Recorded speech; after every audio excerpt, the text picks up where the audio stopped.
Baba Yaga, Podcast 4. The Doll.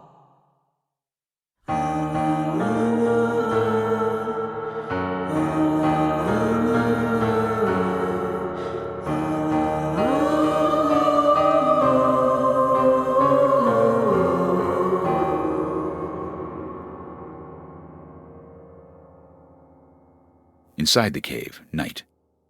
Baba Yaga and Egill collide at the cave entrance. The owl and manuscript fly to the table.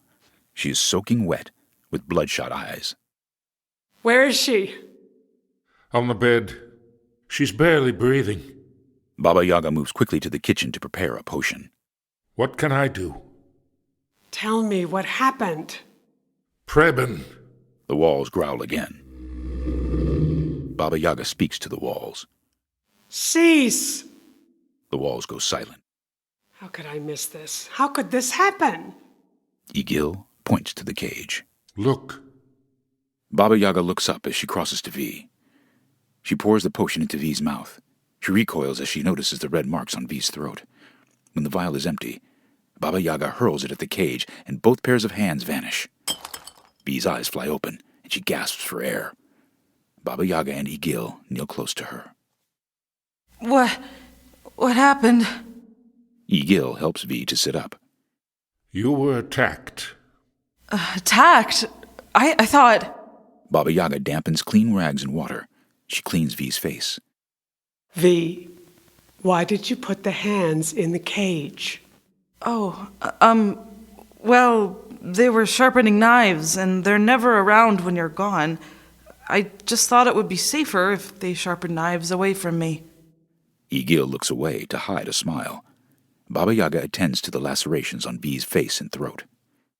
V, those hands have a contract with me.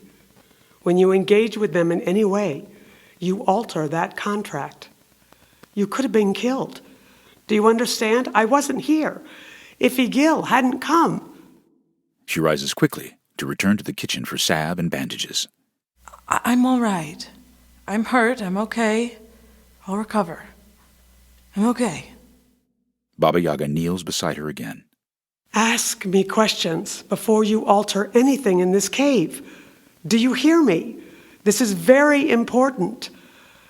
There are contracts and agreements in place that you do not have the skills to change.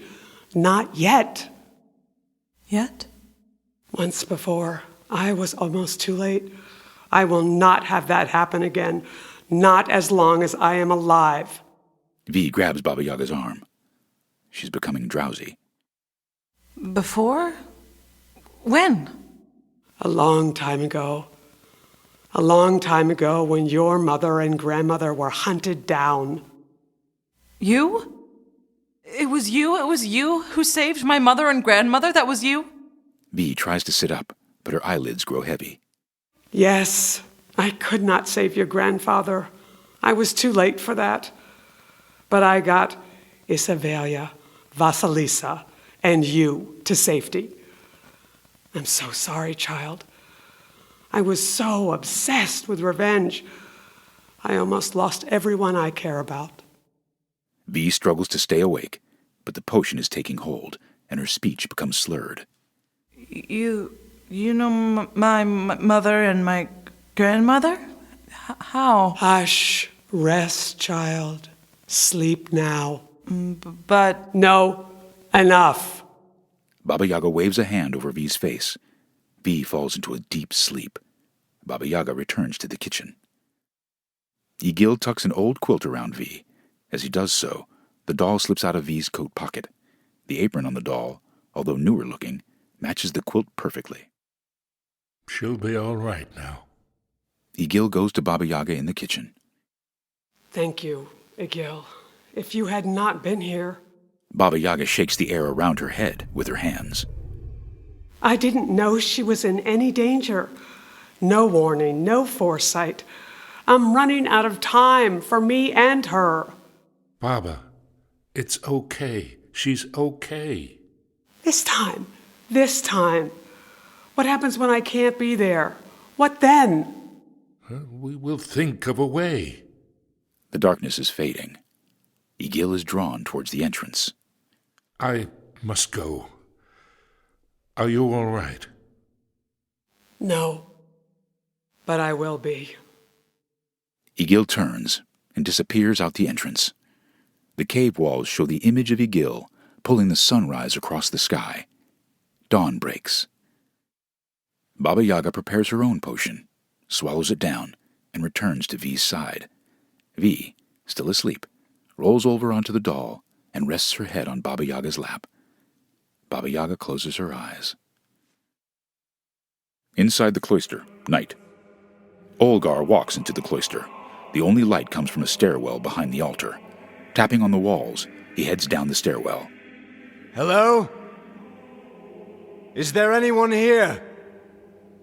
Hello? Erebus's chamber is slowly melting away, but he is gone. Olgar waves his hand across his eyes, and he can see everything.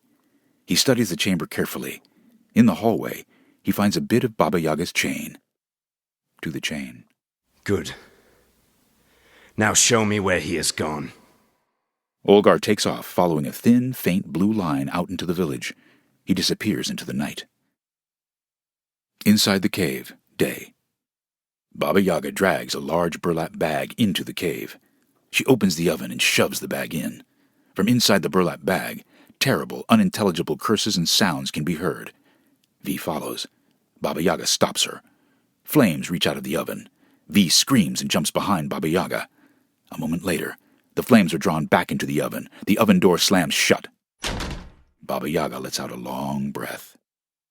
A second bag, floating just above Baba Yaga's head, lands carefully on the table. Baba Yaga snaps her fingers. Both pairs of hands appear to scoop up the separated poppy seeds and dirt. A golden scale appears on the table with counterweights in 3 gears at the top in the shape of a reverse triangle. While the hands prepare the scale, Baba Yaga opens an unbound manuscript held together by rope. V's face is still bruised. The bruises on her neck have turned a dark purple.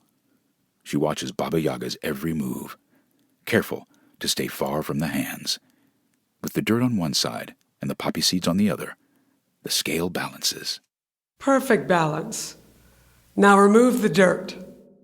As the hands remove the dirt, the poppy seed-filled side remains balanced. And there we have it. Tell me, child, how did you separate the poppy seeds? Poppy seeds roll. Baba Yaga cocks her head to one side and smiles. So they do. Baba Yaga snaps her fingers, and the hands begin to squeeze the poppy seeds until a rich-colored oil drains from them into a glass bottle. Now we have a new task. You are learning faster. For this task, you will have to listen and do exactly as I say. One misstep. And I shall be your supper. Well, at the moment, we have more pressing concerns than my appetite. One misstep in this task will be unfortunate for the one we are healing. Can I ask about the attack? About how you know my mother and grandmother? You remember that? I do. No, not just yet. Now for this task, I am in need of a small rodent. A mouse. I think a mouse would do nicely. Oh, I have a mouse. I have a mouse for you. V runs to her coat and pulls out the cloth Demetrius gave Egill. V lays the cloth on the table, as if presenting a gift. What is this, child? I was supposed to give this to you the other day, but I forgot. Baba Yaga opens the cloth, revealing dust. Oh no, there was a mouse. The one you gave Demetrius. Baba Yaga checks the manuscript. She gets 3 jars from the shelf. What was the contract? The contract when you were given the mouse. I was to give it to you right away because you would know what to do with it, but I forgot, so that changes the contract. Yes, child, it does. But your misstep may be our gain. Come here. Carefully remove this bag. Slowly, V lifts the bag to reveal the black owl from Erebus the Cruel. The owl has no eyes, a white crest on its chest, and horned ears with white tips. To restore its sight, we needed eyes from a live rodent. But since I have had a contract with this mouse before, we can use the dust of its bones. Bring me a bit of the oil of poppy. Now, before you scoop up the dust of these bones, you have to make a new contract. And remember, child, if the answer is no, you cannot continue. Do you understand? These are the tenets of a contract. I have to ask? I have to ask if we can enter into a contract. How will I know if it's a yes? Ask. V positions herself at the table with the owl on her right and the mouse dust in front of her. Can I ask for your help so that this owl may see again? Nothing happens. V looks at Baba Yaga. Ask another way. Can this medicine restore sight in this owl? The doll jumps up and down twice in V's pocket.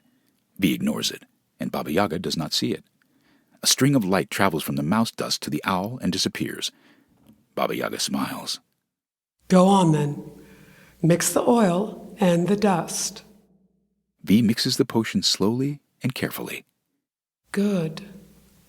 Now you have to pour it into the horned ears. Careful not to spill. But Go on. The owl turns its head to each side, while V pours the liquid into its horned ears. Baba Yaga lifts the bird off the table and whispers into the owl's ears.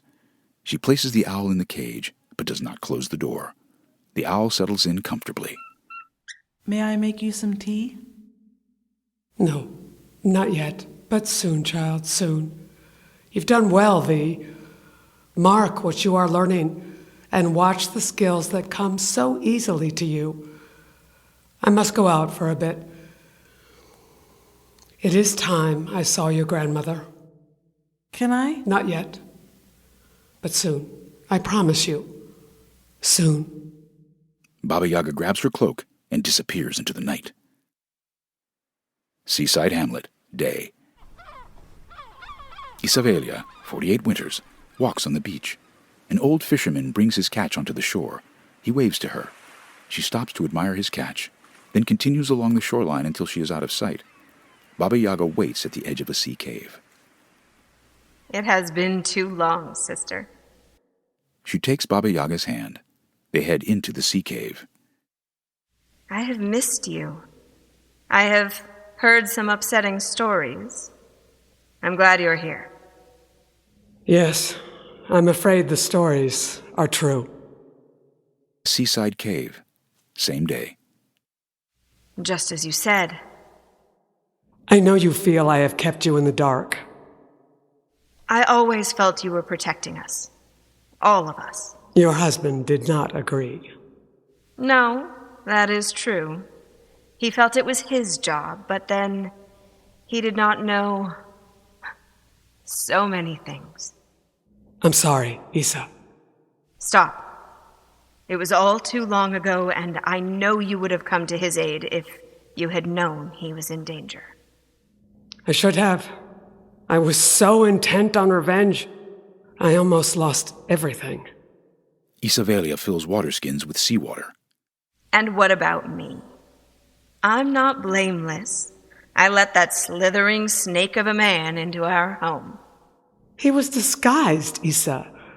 You had heard of him from me, but you had never met him. He disguised his appearance and voice. He's quite cunning. When he gleaned what he could from my father, he turned his focus to finishing the deed. I am not the only one in danger anymore. Baba Yaga spits blood onto the sand. What do you mean? Does he know about V? Has he found her? Baba, talk to me. Isavallia grabs Baba Yaga's arm. Baba Yaga pulls away from her. Tell me what is going on. Egill has said nothing. Nothing except that V is alive and well. Is she safe? Baba, is she? Yes, she is. She is a fine young woman, intelligent, kind, and gifted with skills she hasn't yet realized. Considerable skills. She is a credit to our ancestry, to all the women who have come before us. Then is it you? Tell me. Baba Yaga leans against the wall of the sea cave. I am not well, Isa. I am dying. We have known this day was coming. Practicing the dark arts takes a toll. You and V are my sole concern now. Isavallia tries to hug her. Baba Yaga holds her at arm's length. Stand and listen, Isa. I shall take you to V in a while. I am sorry you had to be apart, but it was far too dangerous to have you together. I couldn't protect you both and find what I needed to know. The ones who hunt me cannot be the ones who kill me. But as you know, I have no power against fire. I was glad to see V has hair the color of fire. You had something to do with that, I imagine. Isavallia smiles. You and Mother were good teachers. Before the new moon, I must die by fire. I know who can light that fire, but this is what I do not know, and I hope you are able to help. Something I can do. Just tell me, and it will be done. All my father's gifts, abilities, the darkest of his powers, pass to the youngest of my blood. No. Not... No is the right answer. Put that out of your mind and think on this. Father's grimoire suggests that I can pass these abilities on to another, one that is not human, but still has some beingness. Isa, what can that be? Isavallia cocks her head, as Baba Yaga has done many times. A being that is not human. Not an animal. No. Not a plant. No. Or... Isavallia paces inside the sea cave. Baba Yaga smiles. The doll! The doll! Baba, does V have a doll with her? A doll? A small doll. It would fit into a pocket. She has something she keeps with her at all times. I didn't pry. I thought perhaps it was some kind of blessing talisman, and I did not want to cloud its energy. It is the doll. That doll is you. What? I made that doll before Mother died. I knew nothing about you, but I felt drawn to make a doll. Small, easy to carry and hide. I worked on it all the time. I don't know why, but I did not show Mother. I felt it was a secret. I hid fabrics, hair I found that I knew did not come from Mother's head, and still I never told her. The doll had a black and white checked apron and eyes made from seashells. When I had Vasilisa, I changed the eyes to a bright blue fabric and added red-colored yarn to her hair. As Vasilisa grew, her hair grew red streaks. The doll was small and light and never seemed to fade. The colors on the apron stayed as crisp and fresh as the day I sewed them on her. She was my constant companion. When I learned the use of herbs, she was always on the table, as though she listened as I learned recipes and potions. She was a secret part of me, the best of me. But that doll would be too old now. It would be as old as... Not quite. We need to walk back now. The tide is rising as the sun sets. It's all right. No one will see you. I know a path no one travels. Time is closing in, Isa. How could your granddaughter have a doll you made while Mother was still alive? Seaside cliff, same day. Baba Yaga and Isavallia climb a narrow, winding path. When you decided that Vasilisa and her newborn had to go, I pulled Vasilisa aside. I was so terrified that I would lose them too. I told her the doll was wise and magical, and to care for it always. That was the last I saw of Vasilisa, my granddaughter V, and the doll. If she did care for the doll, perhaps she passed it on to V when she died? I asked Egill, but he could never remember to check. Baba Yaga is winded from the climb. No, He cannot remember anything that can have an effect on me. Can you come with me now? I will take you to V, and we will know for sure. Baba Yaga grabs hold of Isavallia. Baba Yaga throws all of her energy toward the cauldron, transforming it into a swirl of iron-colored powder, engulfing them both and carrying them away.